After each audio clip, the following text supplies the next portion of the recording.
The sky above Naval Amphibious Base Coronado blazed gold under the Californian sun. The air was thick with salt, sweat, and adrenaline as a new batch of Navy SEAL recruits stood lined up on the scorching asphalt. The rhythmic bark of orders echoed through the air like gunfire, sharp, unrelenting, merciless. Men in identical uniforms struggled to keep their composure, their freshly shaved heads glistening with sweat. Boots thudded against the ground in perfect unison as instructors stalked up and down, the line like predators searching for weakness. Every face told the same story, fear mixed with pride, ambition tangled with exhaustion. And then there was Lieutenant Sarah Monroe, the only woman in the entire group. Her presence alone drew whispers, glances, even smirks from her fellow recruits.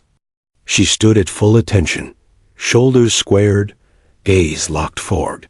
Beneath her cap, strands of chestnut hair stuck to her temple, and her uniform, immaculately pressed at dawn, was already soaked through with sweat.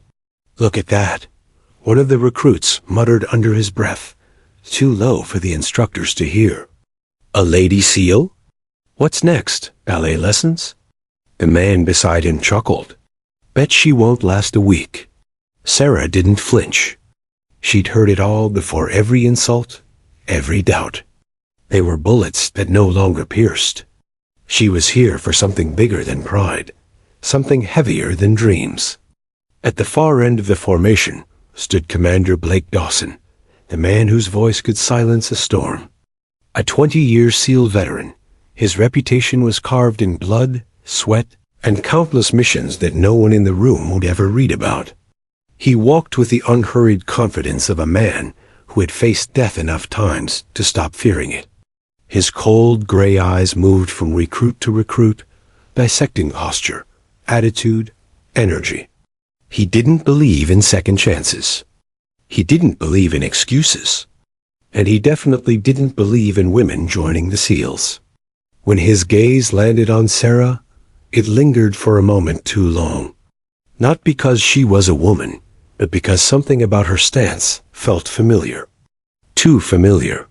He stepped closer, boots thudding against the ground, the air thick with anticipation. "Lieutenant Monroe," he said, his voice gravelly yet sharp. "You think you belong here?" "Yes, sir." Her answer was immediate, steady. "You're the first female recruit in this program's history. Every eye in this camp is on you, waiting for you to fail." He leaned in, his tone colder. "And trust me, most of them want you to." "I'm not here to make them happy, sir," she replied. For a moment, Dawson's lips twitched, almost a smile, almost mockery. He turned to walk away. Then, as Sarah adjusted her sleeve to wipe the sweat from her arm, something caught his eye. A mark. A small, faded tattoo on her forearm. It wasn't large or elaborate, just a simple black insignia, a trident entwined with a dagger and wings. The kind of mark only one specific SEAL team used years ago. His SEAL team. His breath caught. For a split second, the California sun seemed to dim, and he was no longer standing on the training field. He was back in Afghanistan, sand whipping through the air, gunfire echoing through the mountains, and blood staining the ground beside a man named Michael Monroe. The memory stabbed through him like a blade. His expression hardened instantly. "Fall in line, Lieutenant," he barked, his voice sharper than before. Sarah snapped back to attention, unaware of the tremor that had rippled through him. As drills continued, Dawson couldn't focus. He shouted commands, watched recruits collapse from exhaustion, but his mind stayed locked on that tattoo. It couldn't be coincidence. That emblem had been exclusive to SEAL Team 9, and only 7 men ever bore it. One of them was Captain Michael Monroe, his closest friend, his brother in arms, the man who had saved his life 15 years ago. But Michael was gone. He had died in a mission gone wrong, leaving behind nothing but rumors, no family, no closure, just a classified report and a coffin draped in a flag. So how could she have that mark? As the sun sank behind the horizon, the first day of training ended with chaos. Mud-covered recruits stumbled toward the barracks, muscles trembling, uniforms ruined. Sarah was the last to finish her run. Her legs screamed, but she refused to slow. She crossed the finish line just as the stopwatch clicked over, collapsing to one knee but refusing to let her head drop. The other recruits groaned, cursing the day. Some looked at her with annoyance, others with faint respect. She didn't care. Commander Dawson stood at a distance, arms crossed, eyes locked on her. He'd seen recruits like her before, quiet, focused, carrying invisible burdens. But there was something different in her eyes. A fire that wasn't born from ambition. It was born from loss. Later that night, as the base fell into restless sleep, Dawson sat in his dimly lit office. The desk before him was cluttered with files, each labeled with the names of new trainees. His hand hovered over one folder. Monroe, Sarah L. He hesitated before opening it. Inside, a clean record. Impressive fitness scores. Stellar service in the Navy prior to SEAL candidacy. But the line that mattered most, next of kin, was redacted. Black ink. Classified. He leaned back, rubbing his temples. Something wasn't adding up. Her voice from earlier replayed in his head. "I'm not here to make them happy, sir." No, she wasn't. She was here for something else. Outside, Sarah sat alone on a bench near the barracks, her muscles trembling, her hair still damp from the shower. The world around her was quiet, except for the soft hum of the sea in the distance. She rolled up her sleeve, staring at the tattoo. It was the only thing she had left of her father. Her mother had told her it was the mark of a hero, a man who gave everything for his country and never came home. Sarah had grown up chasing his shadow, joining the Navy at 19, earning every promotion, every medal, through sheer will. Now, standing at the threshold of the SEALs, she was finally walking the path he couldn't finish. She traced the lines of the tattoo with her thumb. "I'll finish it, Dad," she whispered. A gust of cold ocean wind swept through the camp, carrying the faint sound of waves crashing against the shore. Somewhere out there, she believed, her father's spirit was watching. Behind her, the office light in Commander Dawson's quarters flickered off. He stood by the window, staring out at the same horizon. He didn't know what this meant yet, if it was fate, coincidence, or punishment, but deep down, he knew one thing for certain. Tomorrow, training would continue. And this woman, this Lieutenant Monroe, would either break like the rest, or force him to face the ghosts he'd buried long ago. The base was silent. The night, heavy. Two lives, bound by a secret neither was ready to face, were about to collide in ways that would change both forever. The next morning, the sun rose cold and merciless over Coronado. Reveille blared through the loudspeakers, dragging exhausted recruits from uneasy sleep. Within minutes, boots slammed against the ground, uniforms snapped into place, and bodies moved in synchronized panic. For most, it was just another day in hell. For Commander Blake Dawson, it was the day after the past came back to life. He stood on the training field, a coffee mug in hand, staring blankly at the recruits assembling for inspection. His thoughts, however, were 1,000 miles and 15 years away, in a valley of sand, smoke, and blood. That tattoo. He couldn't shake it. It wasn't just a symbol. It was a memory etched in ink, a mark that bound a small brotherhood of soldiers who'd bled and died together. Only 7 men in history wore that insignia. And now, somehow, a young woman bore it on her skin. "Monroe," he barked. Sarah snapped to attention instantly.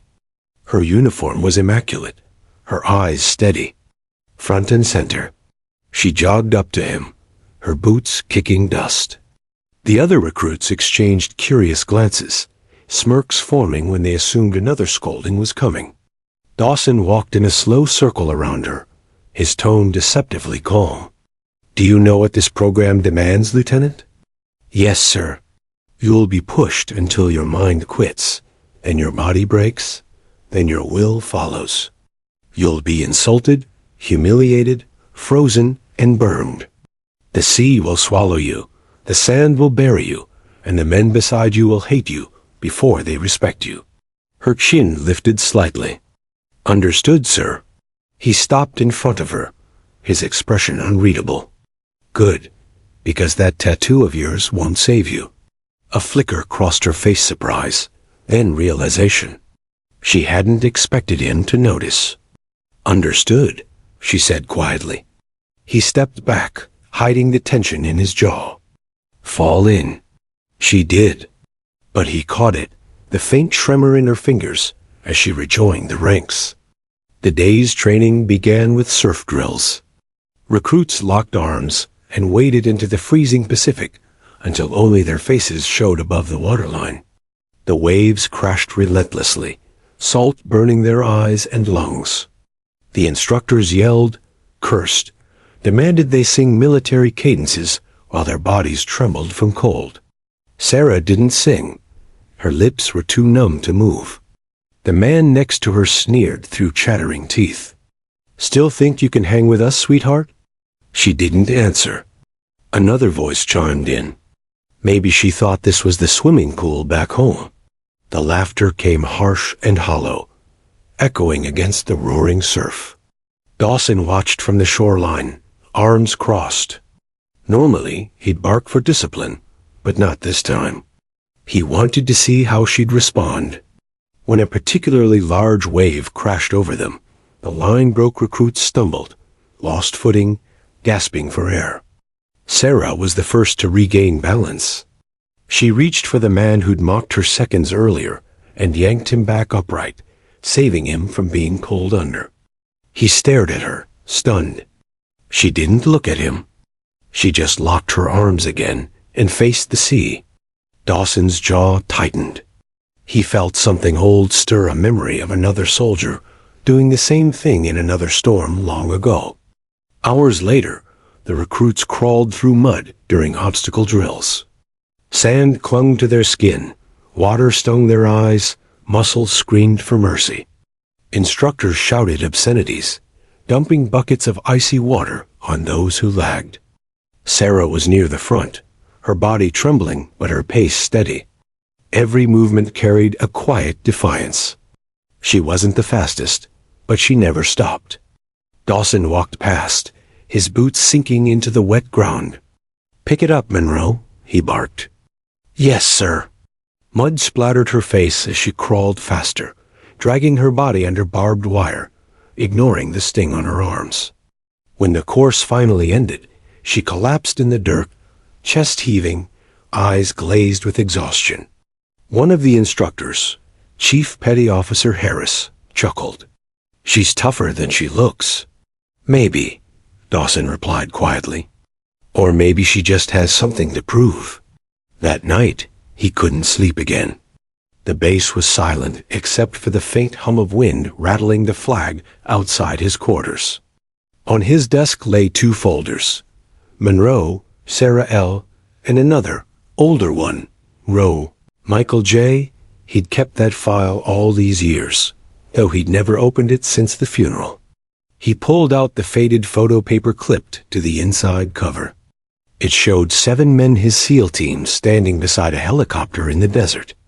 Dust clung to their uniforms, and exhaustion shadowed their faces. But Michael Monroe, in the center, still managed that grin. The same grin that used to drive Dawson crazy during missions. In his other hand, he held Sarah's personnel file. Same last name. Same eyes. Same fire. Coincidence? No chance. He flipped to the final page, family information, classified by Naval Intelligence. His stomach twisted. The military didn't classify family records without reason. So she was his daughter. Michael's daughter. The one he never knew existed.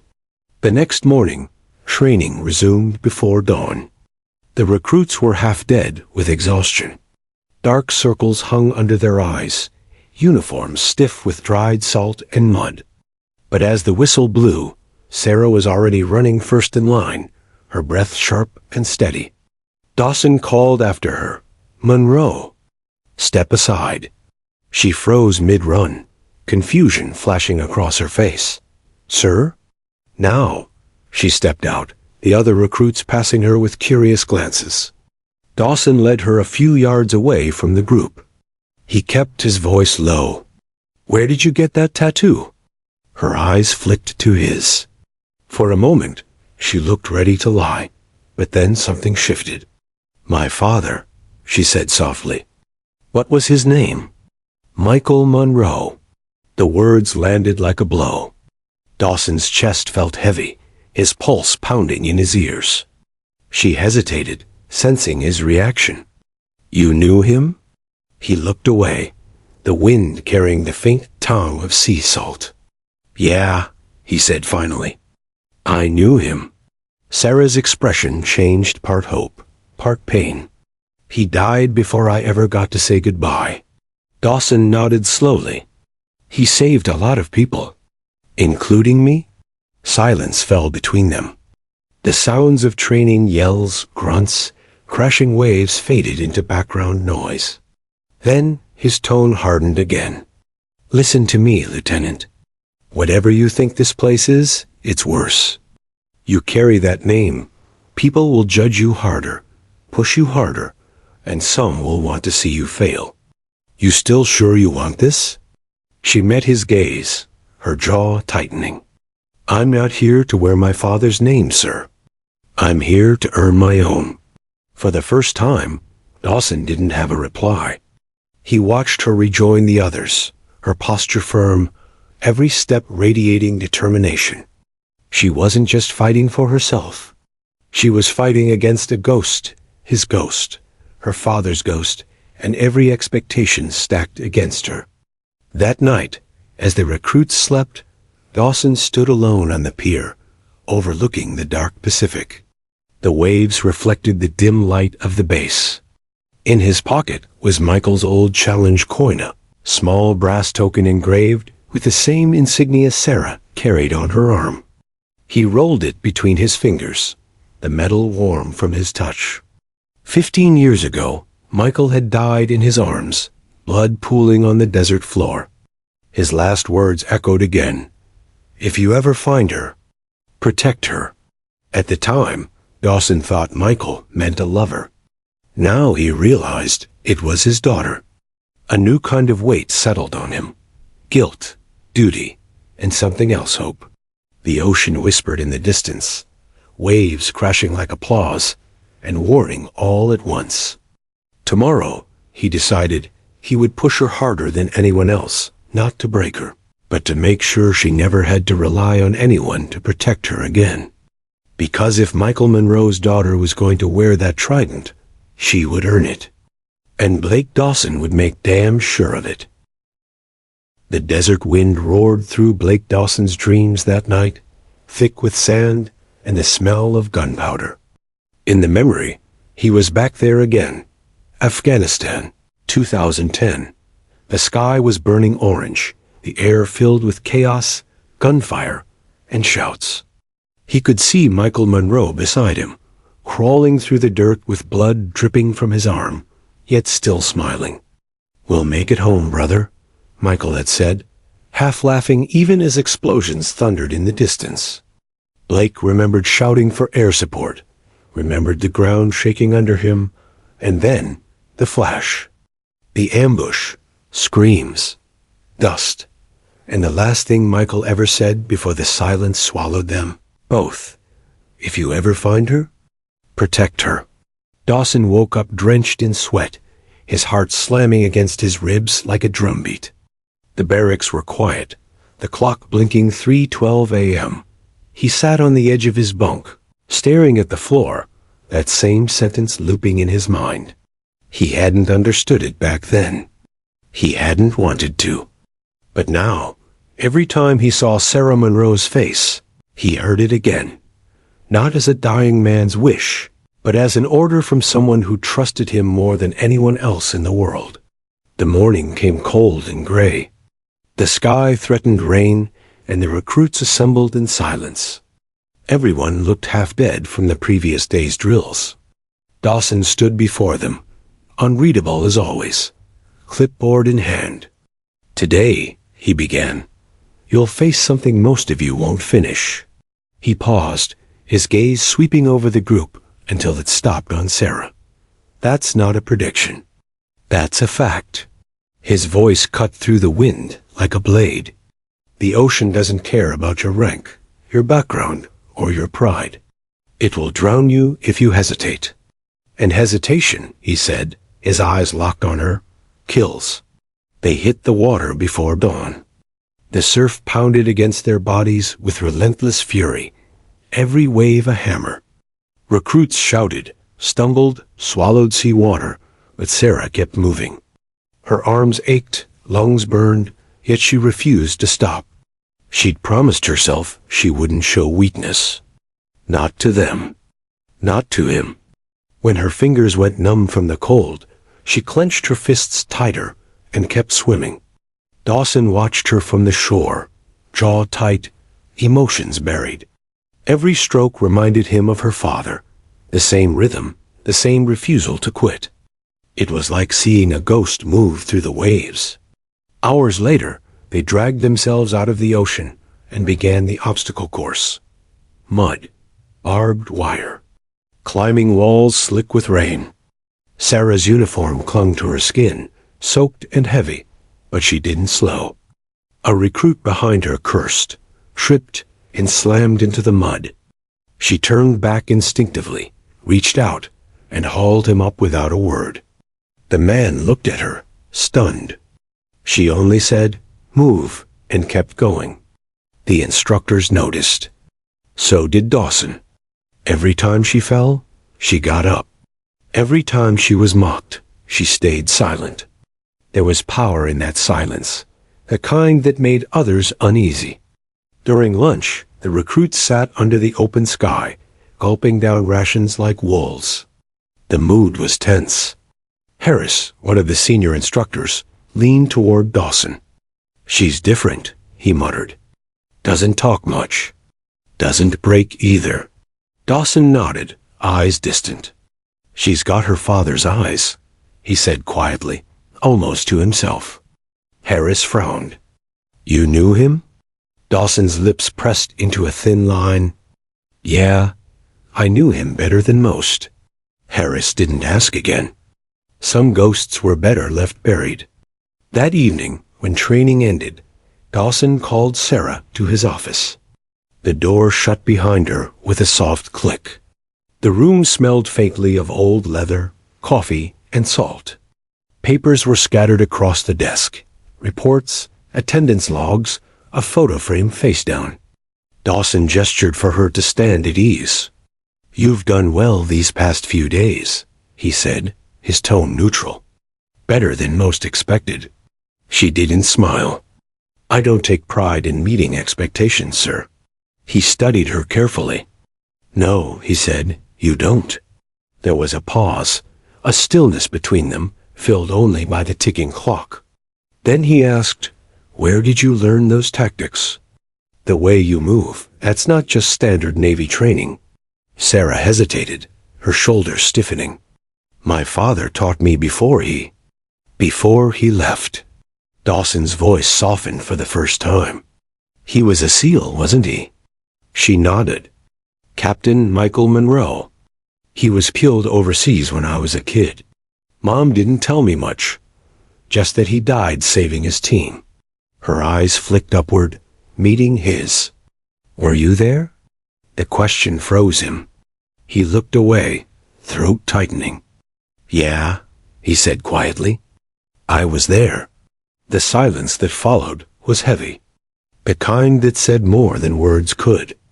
Sarah's voice broke it after a moment. "He always wanted to come home," she said.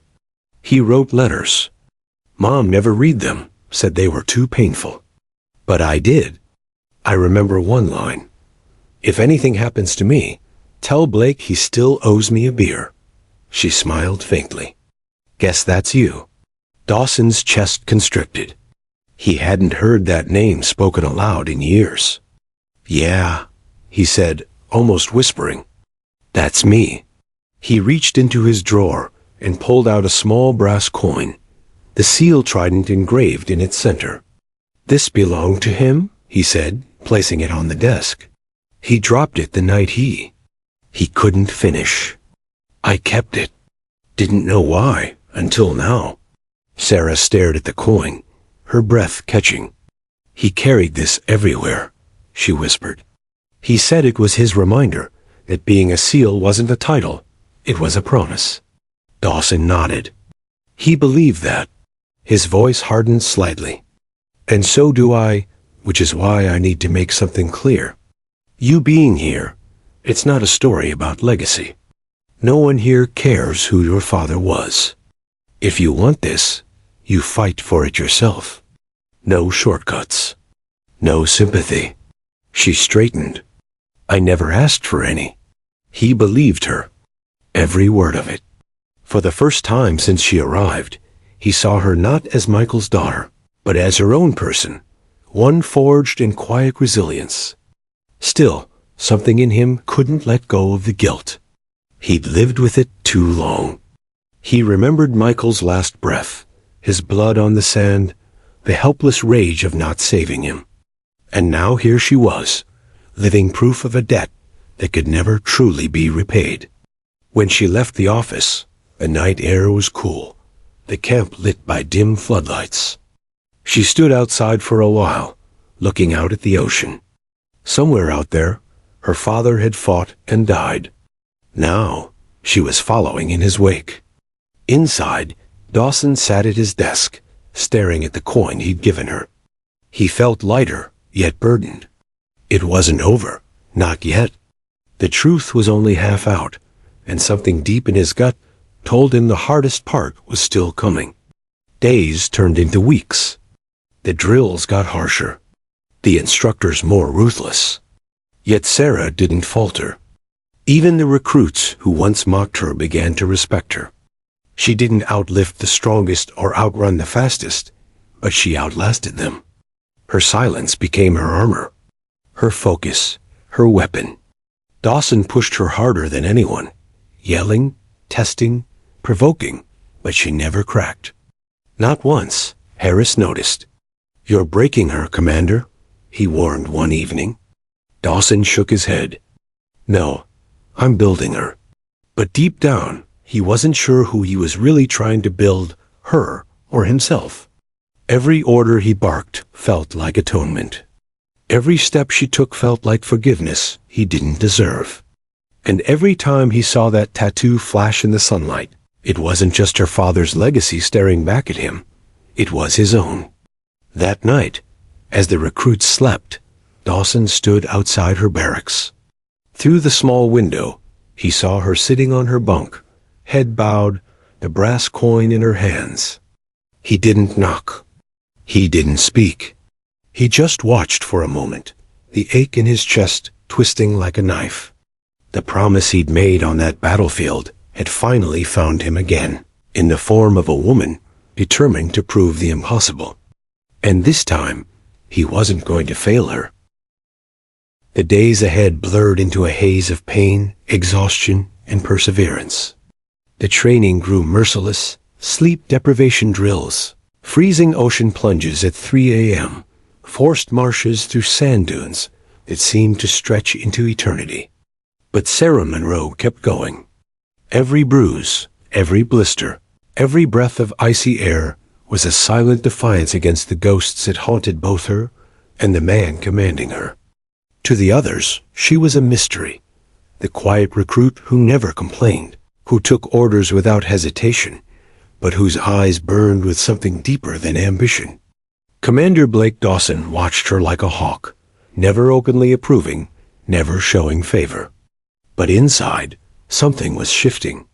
She reminded him too much of Michael, not just in her strength, but in her stubbornness to fight through pain like it was oxygen.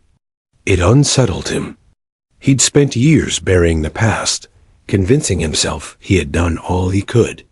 But seeing her here, wearing that tattoo and carrying her father's fire, tore open wounds that had never healed.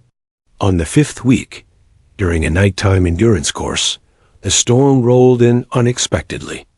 Rain lashed the field, turning the ground into a swamp. The recruits trudged through the mud, hauling heavy logs as thunder cracked above them. One of the younger trainees collapsed halfway through, his shoulder dislocated. The others hesitated, except Sarah. She dropped her end of the log, rushed to him, and knelt beside him in the muck. "Stay still," she ordered sharply, pressing his arm close to his body to prevent further damage. "You're not dying tonight." "Not on my watch." Dawson saw it from a distance, standing under the downpour with his arms crossed. His jaw tightened, not in anger, but in awe. She wasn't just strong. She was a leader. Michael's daughter through and through. He remembered Michael's words from that day in the desert. Leadership isn't about shouting orders. Blake, it's about who stays behind to carry the last man. When the recruits finally staggered across the finish line, the rain had softened to a drizzle. Mud clung to every inch of them. Sarah's uniform was torn at the sleeve, her knuckles bleeding. Yet she stood straight, eyes forward, shoulders squared. "You call that a storm, Commander?" One recruit joked weakly, trying to lighten the air. Sarah cracked the faintest smile. "I've seen worse," she said. And in that moment, Dawson swore he could almost hear Michael laughing somewhere in the wind. The following day, the base doctor reported Sarah's injuries. Minor cuts, a possible sprain, and severe fatigue. Dawson called her in. She stood in his office, dirt still on her boots, a quiet defiance in her stance. He slid a medical slip across the desk. "You're grounded for 48 hours. Rest. Doctor's orders." "With respect, sir," she said, not moving. "I can keep training. You can barely stand. I've been through worse." He exhaled slowly, rubbing his temples. "You don't understand, Monroe. This isn't about proving you're unbreakable. It's about knowing when to stop before you do break." Her eyes hardened. "My father didn't stop." Dawson's head snapped up. "Your father died, Sarah." The words came sharper than he intended. She flinched slightly, but didn't back down. "He died doing what he believed in. I won't dishonor that by quitting." The silence between them thickened until Dawson leaned back in his chair, voice softer. "You sound just like him." Her expression softened too. "Then maybe I'm doing something right." He wanted to argue, but the truth in her eyes silenced him. Instead, he said, "Go rest." "That's an order." She saluted crisply and left. But even after she was gone, her words lingered in the room, echoing louder than the storm outside. That night, Dawson couldn't sleep. He sat at his desk with a whiskey glass he didn't drink from, staring at the faded photo he'd kept hidden all these years. A shot of him and Michael in combat gear, arms slung over each other's shoulders, grinning despite the dirt and blood on their faces. On the back, Michael had scribbled, "For when the mission feels heavier than the pack." He closed his eyes. He could still hear the sound of gunfire that day, the metallic scent of blood, Michael's last breath. He had promised to bring him home. But the mission went wrong. The enemy had ambushed them from 3 sides. They fought back until reinforcements arrived, but by then, it was too late.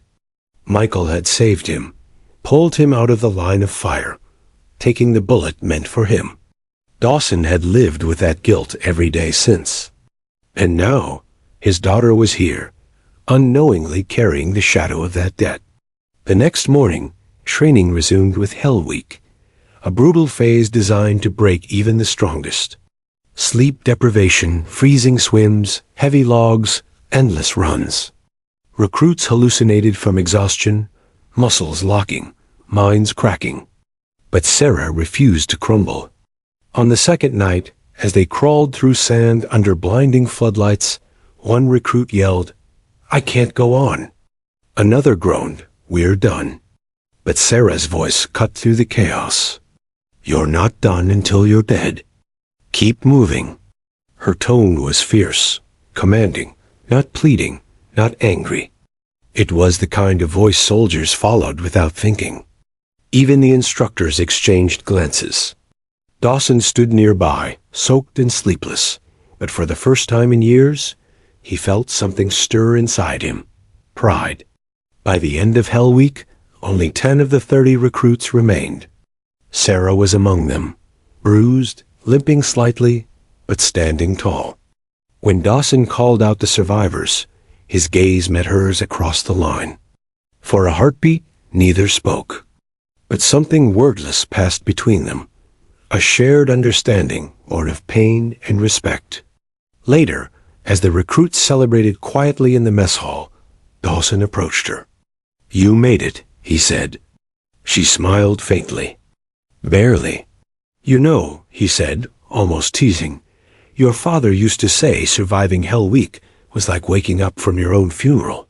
She looked at him, curious. "You keep talking about him like you knew him better than anyone else." "I did," he said simply. "We were brothers, even if not by blood." She hesitated, then asked the question that had been burning inside her for weeks. "Were you there? When he died?" Dawson's throat tightened. He didn't want to answer. But the truth had waited long enough. "Yes," he said quietly. "I was there. What happened?" He looked down at his hands. "We were pinned down. Your father saved my life. He took the shot that should have killed me." The words hung heavy in the air. Sarah's eyes glistened, her jaw trembling. "So, he died because of you?" Dawson's chest constricted. "Yes." For a moment, neither moved. Then Sarah whispered, "I've spent my whole life wondering what really happened to him. My mother never told me. She blamed the war. But now I know." Her voice wavered between sorrow and rage. "You were his friend. You should have been the one who came back." "I know," Dawson said, barely above a whisper. "And I've been living with that every day since." She turned to leave, but stopped at the door. "Then I guess we both have something to prove." When she left, Dawson felt the weight of his confession crush him. Yet deep inside, there was also a strange relief. The truth was out, raw, painful, but real. He didn't expect forgiveness. He didn't deserve it. But maybe, just maybe, this was the start of redemption. That night, Sarah sat alone on the pier, the ocean reflecting the moonlight like broken glass. She held her father's coin, tracing its edges, hearing his laughter in the back of her mind.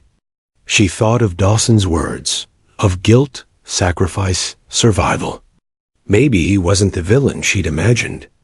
Maybe he was just another soldier, trying to live with the cost of loyalty. The waves crashed softly against the wood.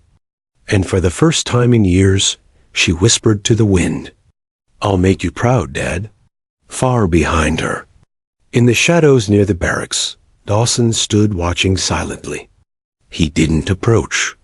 He didn't speak. But as he turned away, he felt something lift, the faint, fragile sense that perhaps, for the first time since that desert night, he wasn't alone anymore. The dawn broke quietly over the base, a pale gold stretching across the horizon, but there was no calm in the air. The mood among the recruits was heavier than usual, the kind of silence that comes after truths have been spoken, but not yet healed. Commander Blake Dawson stood on the training field, watching the waves crash against the shore in rhythmic fury. He hadn't slept since that night. The conversation with Sarah kept replaying in his head, her eyes, the accusation, the pain. He had told her what no one else had ever heard from his mouth, that he lived because her father had died. He'd expected her anger, maybe even her hatred. What he hadn't expected was the deep sadness in her voice. a kind of sorrow that mirrored his own. For the first time, he realized how much alike they really were. Two souls carrying the weight of one man's sacrifice. And though neither said it aloud, that truth had bound them together in a way that neither command nor bloodline could break. The recruits began assembling, their fatigues damp with morning mist. Sarah walked among them, her face calm, unreadable, the way soldiers learn to hide everything behind discipline. But Dawson saw it, the tension in her shoulders, the exhaustion in her eyes. He wanted to say something, anything, but leadership didn't allow the comfort of vulnerability. Instead, he barked the order for the day's drills. Team survival exercise. You'll be dropped in pairs and expected to navigate through the marshlands. Regroup by sundown. Fail to return as a team, and you're both out. There was a murmur of groans and whispers, but no one dared challenge him. Dawson scanned the roster, pairing names at random. When he reached Sarah's, he hesitated for a split second, then said, "Monroe, you're with me." The silence that followed was sharp. The recruits exchanged curious glances. No one questioned it aloud, but everyone knew this pairing was unusual. Commanders didn't join the drills unless it was an assessment. Sarah met his gaze briefly, her jaw tightening. "Yes, sir," she said, her voice steady. By mid-morning, they were flown by chopper to a remote patch of swanland used for advanced field exercises, humid, treacherous terrain with waist-high reeds and mud thick enough to pull boots off your feet. The helicopter lifted away, leaving behind only silence and the buzz of insects. "Rules are simple," Dawson said, strapping on his pack. "We make it to checkpoint Alpha by sunset. No shortcuts, no signals. Just the compass map and your instincts." Sarah nodded, checking her gear. "Understood." For hours, they trudged through mud and water, their boots sinking into the muck with every step. The sun climbed higher, baking the humidity into something suffocating. Mosquitoes swarmed, branches snapped, and the smell of decay filled the air. They spoke little. The silence between them wasn't awkward. It was necessary. But eventually, the past demanded to be heard. "You said my father saved you," Sarah began quietly as they pushed through the reeds. "How did it happen?" Dawson slowed his pace. "We were on a recon mission outside Kandahar. Intelligence failed us. We walked into a kill zone." His voice hardened. "He saw the sniper before I did. Pulled me out of the way. Took the hit." Sarah's expression didn't change, but her grip on her rifle tightened. "And you couldn't save him." Dawson stopped, facing her. "You think I didn't try?" His voice cracked slightly. "I dragged him half a mile, under fire. He was already bleeding out. He told me to go, to finish the mission. I didn't want to leave, but..." He paused, swallowing the memory like poison. "But he ordered me to." The forest around them seemed to listen. Sarah looked away, fighting the lump in her throat. "He always said loyalty meant dying for your team." "He was wrong," Dawson said softly. "Loyalty means living for them, even when it hurts." They walked in silence after that, the tension between them shifting from anger to something more fragile. As the afternoon wore on, a storm rolled in, black clouds swallowing the sky. The rain came fast, drenching them in minutes.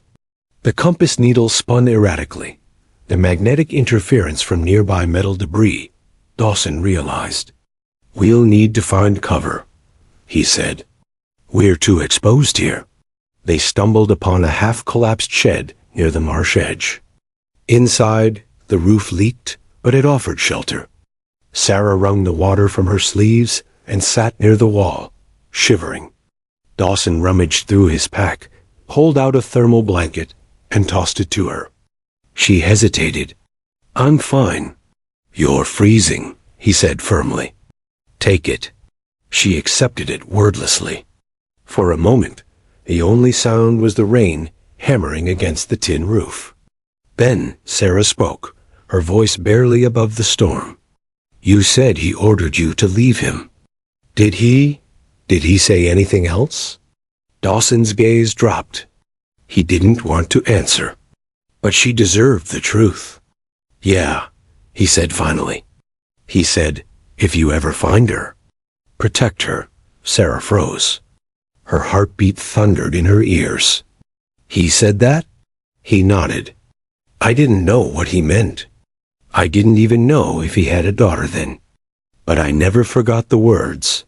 Tears welled in her eyes, but she blinked them back. "You kept that promise," she whispered. "Even when I didn't know it." Dawson shook his head. "I failed him. You shouldn't have had to grow up without him." Sarah looked at him, her expression softening for the first time. "You didn't fail him. You lived. That's what he wanted." For the first time, something inside him eased, a small, quiet peace he hadn't felt in years. He nodded slowly, staring at the rain. "Maybe," he said, "but I never stopped feeling like I owed him a life." The storm raged on for another hour before they moved again, pushing through the flooded trails. The checkpoint beacon glowed faintly in the distance as the sun dipped low, but just as they neared it, a loud crack split the air. Sarah dropped instinctively, scanning the trees. "Gunfire," Dawson hissed. They crouched low, moving toward the sound. It was part of the drill, simulated combat, meant to test reaction and teamwork. But it felt too real. Smoke grenades burst nearby, disorienting them. Sarah covered Dawson as he navigated the route, their movements synchronized like they'd trained together for years. When they reached the checkpoint, both were soaked, muddy, and out of breath, but alive. The exercise was over. Dawson keyed his radio. "Commander Dawson, team confirmed at Checkpoint Alpha. Mission complete." The static crackled before the voice replied, "Copy that, Commander?" Extraction en route. As the helicopter arrived, Sarah looked back at the swamp, at the chaos they'd walked through together. "You ever think," she said over the rotor noise, "that maybe we end up where we're meant to, no matter how hard we try to change it?" Dawson gave a tired smile. "I stopped believing in fate a long time ago." She looked at him with quiet conviction. "Maybe you shouldn't have." Back at the base, the other recruits were shocked to see both of them return first. Dawson didn't announce the results immediately. Instead, he dismissed everyone for the night. As Sarah walked away, he called out softly, "Monroe." She turned. He hesitated, then said, "Your father would have been proud of you." She smiled faintly, eyes glistening in the fading light. "And I think he'd forgive you." Those words hit deeper than she could ever know. He nodded once, unable to speak. That night, as the camp lights flickered against the dark sea, both of them sat separately, she in her barracks, he in his office, yet their thoughts were the same. For the first time since that fateful day years ago, neither felt entirely alone in their grief. Their pain had been shared, their truth spoken, and beneath the scars of loss, something new had begun to grow. Not friendship, not yet, but the fragile beginnings of understanding.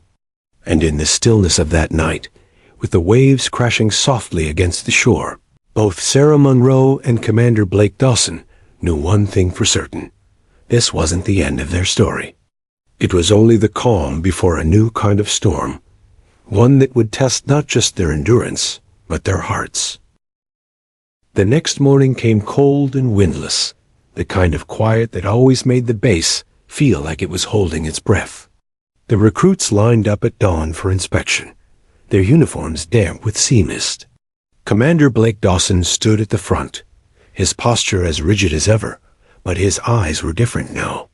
Something in him had changed after the survival drill, a kind of calm, or maybe the slow acceptance of a truth he'd been running from for too long.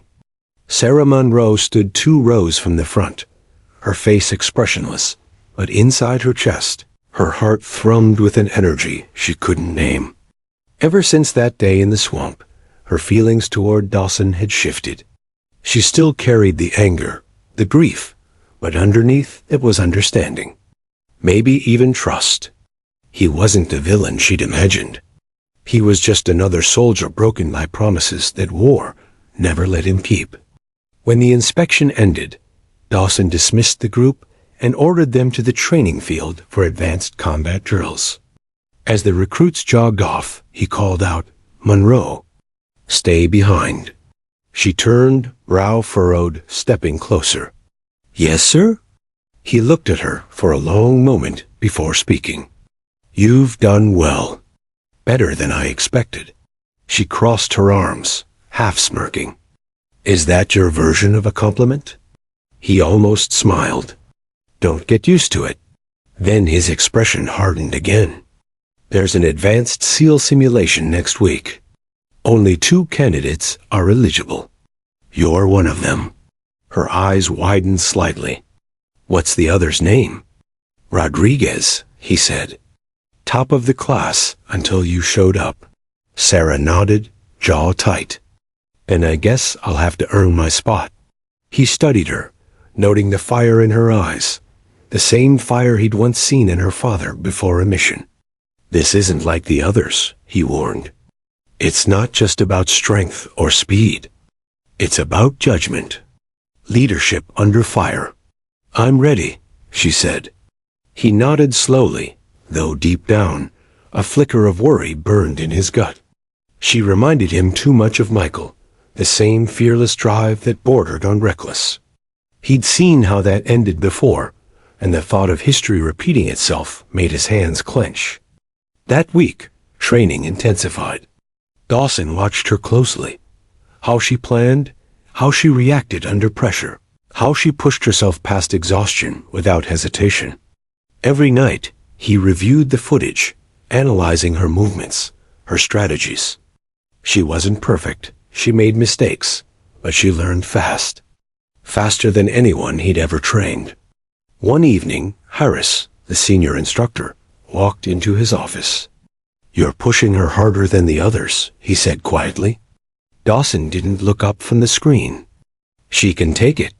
"That's not what I asked," Harris replied.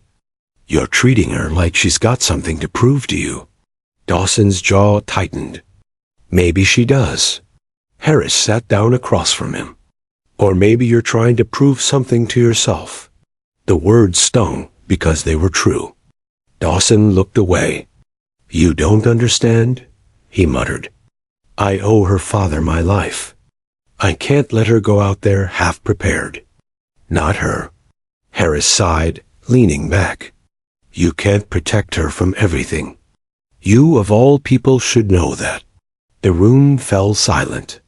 Dawson didn't respond, and Harris eventually left, leaving him alone with the hum of the projector and the ghost of old regrets.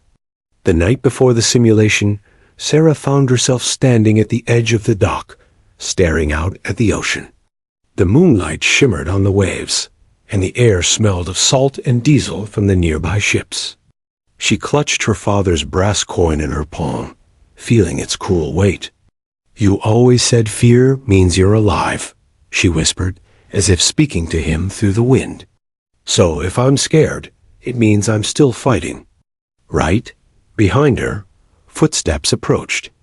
She didn't turn around. She already knew it was him. "Couldn't sleep either?" Dawson asked, his voice low. She shook her head. "Big day tomorrow." He nodded, standing beside her, hands clasped behind his back. "Your father used to do the same thing before missions." Said the sea reminded him that nothing stays still for long. She smiled faintly. "He used to take me to the shore when I was a kid." Said the same thing. For a while, neither spoke. The silence wasn't uncomfortable. It was heavy, meaningful. Finally, Sarah said, "Do you ever stop blaming yourself?" Dawson hesitated. "No, you just learned to carry it better." She turned to look at him. "Then maybe it's time to put it down." Her words lingered long after she walked away, leaving him standing alone under the silver glow of the moon. The next morning, the base buzzed with energy. The simulation was brutal, a full-scale combat scenario that replicated real mission conditions. The recruits were divided into two teams, Sarah's and Rodriguez's. Dawson would oversee, observing from the command tent with live drone feeds. When the whistle blew, chaos erupted. Smoke grenades, blank rounds, simulated explosions. It looked and sounded real enough to rattle even the veterans. Sarah led her team through the obstacle-ridden terrain with precision. She analyzed, adjusted, and adapted like she'd been born for it. Halfway through, her team came under simulated ambush. She shouted orders, maneuvering them behind cover, but one of her teammates panicked and froze. Without hesitation, she sprinted through open ground to pull him out, even as paint rounds whizzed past. In the command tent, Harris shook his head. "She's reckless," he muttered. Dawson watched the screen, his knuckles white. "She's doing what leaders do." The simulation raged on for hours. Sarah's team took hits, regrouped, and pushed forward. Rodriguez's team was stronger, but less coordinated. As the final minutes ticked down, Sarah made a daring move, circling around enemy lines to flank them from behind. It worked. Her team captured the objective seconds before the whistle blew. When the smoke cleared, Dawson stepped onto the field. The recruits were sprawled across the dirt, panting, sweat-soaked, and muddy. Sarah stood in the center, her rifle slung over her shoulder, eyes blazing with determination. He approached her slowly. "You disobeyed the map route," he said. She straightened. "Yes, sir." "You exposed yourself to enemy fire." "Yes, sir." He paused. "And you won." A faint grin tugged at her lips. "Yes, sir."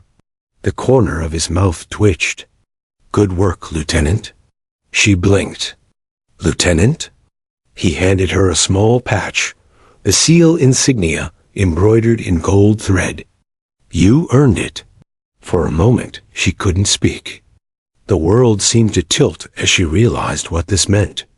The others clapped, some cheering, some stunned. She'd done it, the first woman in the base's history to make it through this phase of training. Later that night, as the recruits celebrated in the mess hall, Dawson sat in his office, watching the rain streak down the window. He didn't join them. He just sat there, thinking about Michael. How proud he would have been. How proud he was. There was a knock at the door. Sarah stepped in, still in her damp uniform, her hair pulled back, exhaustion written across her face. "You're supposed to be celebrating," Dawson said. "I wanted to thank you first," she replied quietly. He nodded, unsure what to say. "You don't owe me anything." She smiled faintly. "Maybe not. But you kept your promise to him." He looked at her, the weight in his chest loosening just a little. "No," he said softly. "You did." She saluted, then turned to leave, but paused at the door. "For what it's worth, Commander, I forgive you." When she was gone, Dawson sat back, staring at the empty room. For the first time in years, he let himself breathe, really breathe. The guilt didn't disappear, but it finally had somewhere to rest. Outside, the rain had stopped. The sea was calm. And as the moonlight shimmered over the quiet base, Blake Dawson whispered into the silence, "Rest easy, brother." She made it. He leaned back, closed his eyes, and for the first time since the desert, sleep came, deep, unbroken, and peaceful. Little did he know, the peace wouldn't last. The next dawn would bring new orders, a mission that would test everything they had built, and the true cost of keeping promises made in war was about to come due. The sun had barely risen over the horizon when the alarm blared across the base, shaking the recruits from their tents and bunks. The calm of the previous night had vanished, replaced by urgency and tension that crawled through every corner of the training grounds. Commander Blake Dawson stood on the observation deck, eyes scanning the monitors that displayed maps, satellite feeds, and incoming messages. He had sensed it. The peace from yesterday was fragile, and the war never truly let anyone rest. Sarah Monroe was already up, lacing her boots with methodical precision. She had trained for moments like this, but the adrenaline that coursed through her veins now was different. It wasn't the controlled chaos of drills or simulations. This was real. Orders had just come down. A high-risk hostage extraction in a coastal village overseas. Intelligence suggesting that a known terrorist cell had taken local civilians. The mission demanded elite operatives, a kind that required more than raw strength. It required instinct, courage, and the ability to lead under fire. And Sarah was the only woman on the team with the experience and skill set to be included. Dawson approached her as she checked her gear.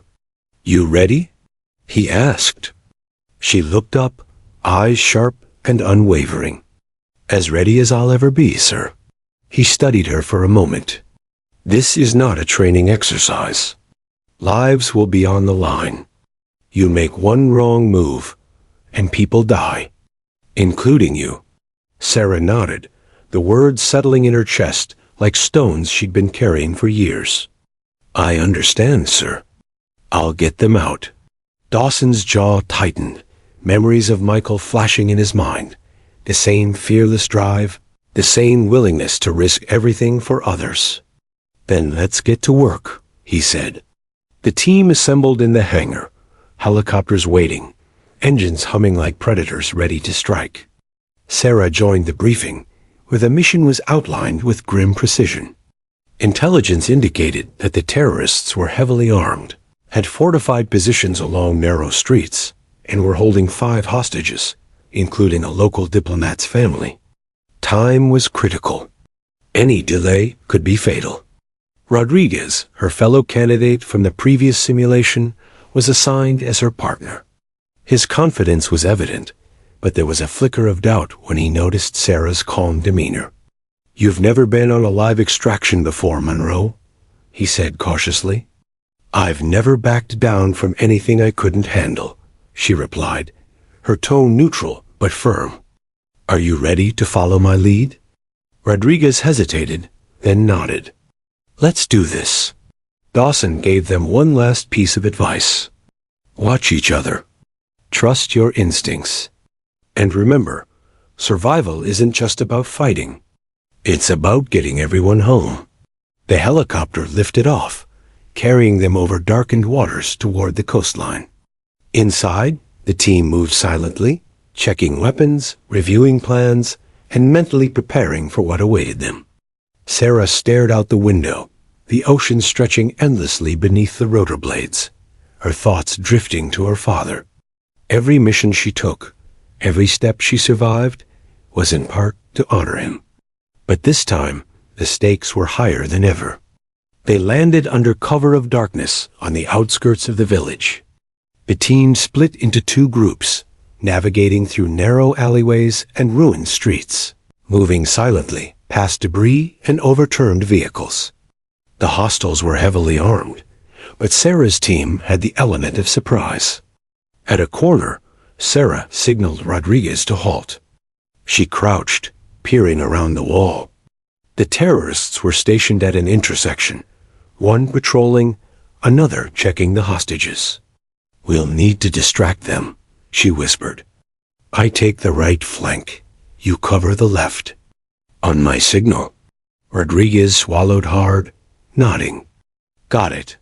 Sarah moved first, slipping through shadows like a ghost. She drew her pistol, heart pounding, but her mind precise. She neutralized the first guard silently, then moved to the second, dragging him into an alley and muffling his cries. Every movement calculated, every breath controlled. Meanwhile, Rodriguez engaged the left flank, taking out 2 guards with suppressors. Sarah glimpsed him through the corner of her eye and allowed herself a brief nod. Coordination was seamless, instinctive, honed by weeks of training under Dawson's relentless scrutiny. The hostages were trapped in a small building, chained and frightened. Sarah signaled the team to advance. She picked the lock with nimble fingers, whispering reassurances to the captives. "We're here to get you out. Stay calm, stay close to us, and don't make sudden movements." The tension was unbearable. The enemy had reinforcements nearby, and one wrong sound could trigger a firefight. But Sarah's presence was commanding. The hostages followed her lead without hesitation, sensing her authority, her unyielding resolve. As they navigated the narrow streets, the team encountered resistance. Gunfire erupted from a collapsed building, bullets ricocheting off walls, sending shards of concrete flying. Sarah dove behind cover, calculating her next move. She signaled the team to split, leading the hostages through a hidden alley she had scouted moments earlier. Every heartbeat was a countdown to survival, every step a test of nerve. Dawson monitored the feeds from a remote command post, his jaw tight. He saw Sarah move, directing her team, taking calculated risks, and keeping the hostages safe. He couldn't help the surge of pride, but he also felt the gnawing fear in his gut. He had survived losses before, but this time it was his daughter in the middle of a firefight. They reached the extraction point, but the area was partially blocked by enemy reinforcements. Sarah assessed the situation. "We can't go around. We have to push through," she said. "Suppressing fire on my signal." Rodriguez nodded, trusting her judgment. The team opened fire strategically, covering the hostages as Sarah led them through the final stretch. Bullets tore through the air, smoke and dust filling their lungs, but they moved as one.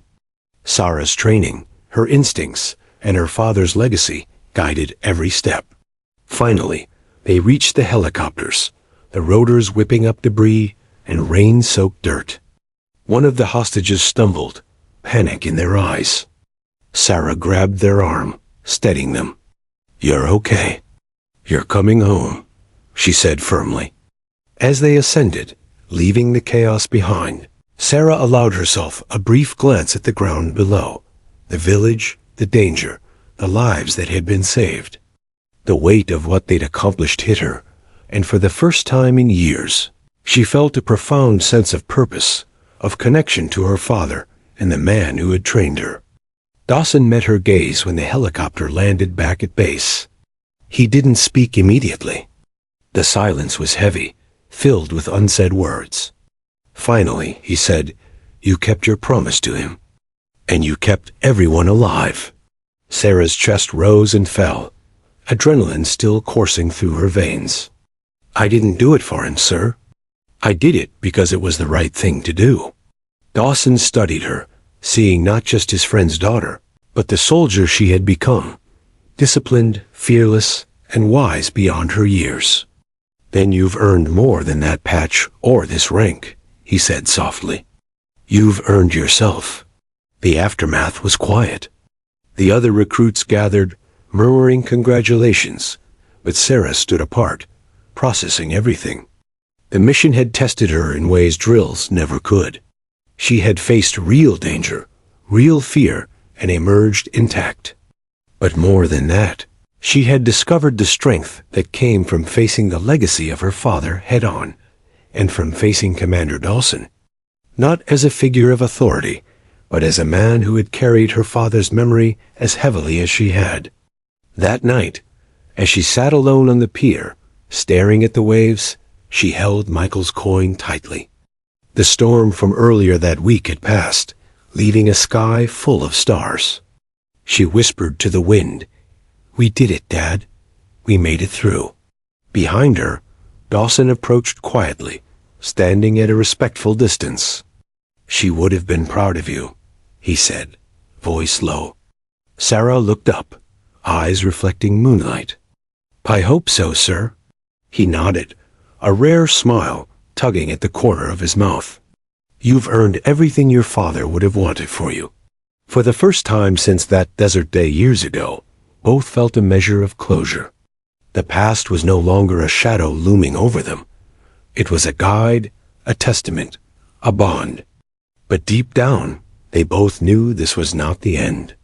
Life as a SEAL demanded sacrifice, courage, and a constant confrontation of fear.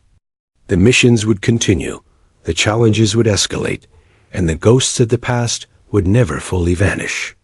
Yet for now, standing together on that quiet pier, Sarah Monroe and Commander Blake Dawson allowed themselves a rare moment of peace. It was fleeting, fragile, and perfect, a moment that promised not only survival, but the possibility of redemption, of understanding, and of a bond forged in blood, honor, and the unwavering commitment to protect those who mattered most. And as the moonlight danced on the water, they both silently vowed that no matter what came next, they would face it together, not as commander and recruit, not as the daughter of a fallen SEAL and the man who survived, but as two soldiers bound by duty, memory, and the indomitable human spirit. The dawn came slowly, washing the base in pale light that reflected off wet asphalt and puddles from the night's rain. Sarah Monroe stood at the edge of the training field, the familiar chill of early morning biting through her uniform, but she didn't flinch. Today was different. Today wasn't a drill. Today, the SEAL leadership had arranged a public recognition ceremony, the first in the base's history, to honor a woman for her extraordinary performance in a real-world mission.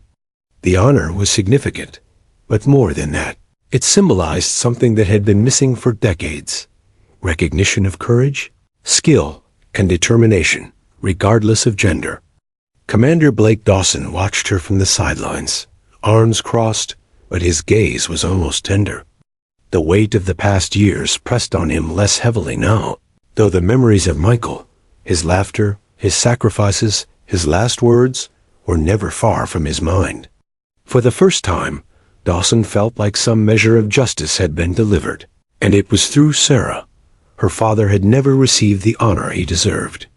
But in her, Michael's legacy lived, stronger than ever. The ceremony began with the standard formalities: speeches by commanding officers, remarks on teamwork, resilience, and valor. When Dawson stepped forward, the crowd hushed. He held the microphone, feeling the weight of responsibility and memory. "Today," he began, voice steady, "we recognize an individual who exemplifies everything a SEAL should be: courage, intelligence, integrity, and heart. She is someone who faced unimaginable challenges and emerged not only unbroken, but stronger than any of us could have imagined. This individual is—" He paused, letting the tension build, scanning the assembled crowd until his eyes landed on Sarah.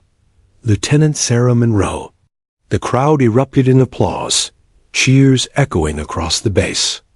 Sarah stepped forward, saluting with precision, her chest swelling with pride and a strange mixture of humility and disbelief. She accepted the award, a polished plaque engraved with her name, the date, and the words, "For exceptional valor and leadership during high-risk operations." But even as she held it in her hands, she knew that the recognition meant something far deeper. It was a bridge to her father, a reconciliation with Dawson, and a declaration to herself that she had honored the sacrifices that came before her. After the ceremony, the recruits gathered around her, faces alight with respect and curiosity. Rodriguez, standing awkwardly beside her, said, "You didn't just earn that, Monroe. You dominated it." She smiled faintly, brushing mud from her uniform. "We all did our part. I just happened to lead." Dawson approached quietly, not interrupting the moment, but waiting for her attention. She turned to him, and he offered a small, rare smile. "You've earned more than any medal," he said quietly. "You've earned your father's pride, and mine." Her eyes glistened with unspoken emotion. "Thank you, sir," she whispered. For a while, they stood together in silence, watching the waves crash against the shore beyond the base. It was a peaceful moment, a stark contrast to the chaos they had endured in the field. For the first time since she'd arrived, The storm inside her felt settled. But life as a SEAL rarely allowed for peace for long. Orders arrived that afternoon. A new mission in the Pacific, involving anti-piracy operations near an increasingly volatile shipping lane. Sarah and Dawson, along with a team of elite operatives, were tasked with intercepting heavily armed pirates and rescuing hostages. The planning was meticulous, the stakes high, but for Sarah, it felt different now. Less fear, more purpose. She had faced her father's legacy, reconciled with her mentor, and emerged stronger. She was ready. As the team prepared, Dawson pulled her aside. "This mission will be dangerous," he said, eyes steady.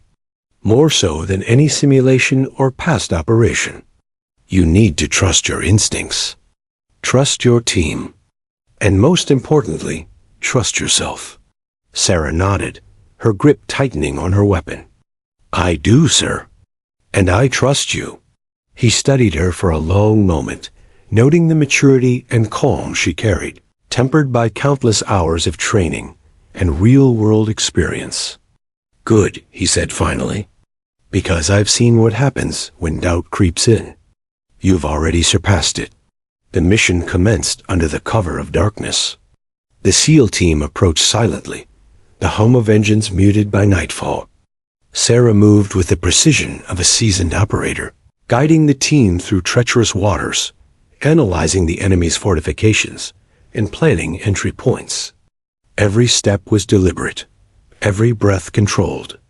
It was as if the months of grueling training, the swamp exercises, and the battlefield simulations had culminated in this single moment. They encountered resistance quickly, automatic fire, barricades, and booby traps. Sarah's team moved as one, following her orders without hesitation. She led from the front, clearing rooms, securing hostages, and coordinating escape routes. Dawson monitored from the command boat offshore, nerves taut, but confidence in her abilities unshakable. At one point, Sarah spotted an improvised explosive device. Without hesitation, she signaled the team to halt and carefully disarmed it, her hands steady despite the pounding of her heart. The remaining hostiles, distracted, were neutralized efficiently, the hostages guided to safety. Every movement reflected not only skill, but judgment, patience, and bravery. By dawn, the mission was complete. No lives were lost, all hostages were safe, and the pirates captured or incapacitated. The team returned to base, tired but victorious. The atmosphere was electric, the respect for Sarah palpable. Later, in the quiet of Dawson's office, she handed him the brass coin that had once belonged to her father. "He'd be proud of you," she said softly. Dawson took it, eyes misting. "I'm only proud because of what you've become," he replied. For a moment, the past seemed to fade. The deserts, the firefights, the guilt, replaced by the weightless relief of accomplishment and understanding. She had honored her father, proven herself, and found her place among the elite. And for Dawson, the burden he had carried for years was finally lifted, shared and validated in the form of a daughter's courage and resolve. As night fell over the base, both stood on the pier once more, the moonlight reflecting in the calm waters. No words were necessary. The silence was full of meaning, respect, reconciliation, and the knowledge that through loss, struggle, and sacrifice, they had found something rare and profound, closure. But the world beyond the base remained unpredictable, dangerous, and unrelenting. Tomorrow would bring new challenges, new missions, and new decisions that demanded courage and integrity. Yet for this night, they allowed themselves a rare moment of peace, a silent acknowledgement that battles could be fought, promises could be kept, and legacies could live on through those willing to honor them. Sarah slipped the coin into her pocket, feeling the weight of her father's memory settle comfortably alongside her own accomplishments. Dawson watched the horizon, the faintest smile playing on his lips. The past was no longer a chain. It was a foundation. And together, They had built something unbreakable, not just as soldiers, but as people who had survived, endured, and finally understood what it meant to carry the legacy of those who came before them. And so, under the quiet moonlight and the gentle crash of waves, the story of Sarah Monroe, Michael Monroe's daughter, and Commander Blake Dawson reached its moment of fragile peace, a conclusion not of endings, but of survival, honor, and the enduring strength of the human spirit. For in war, in loss, and in the relentless pursuit of duty, sometimes survival alone is victory, and sometimes redemption is found not on the battlefield, but in the hearts of those who endure. The ocean whispered beneath them, steady and eternal, a reminder that life moved forward, and that courage, loyalty, and love, even forged in the harshest fires, could never be washed away.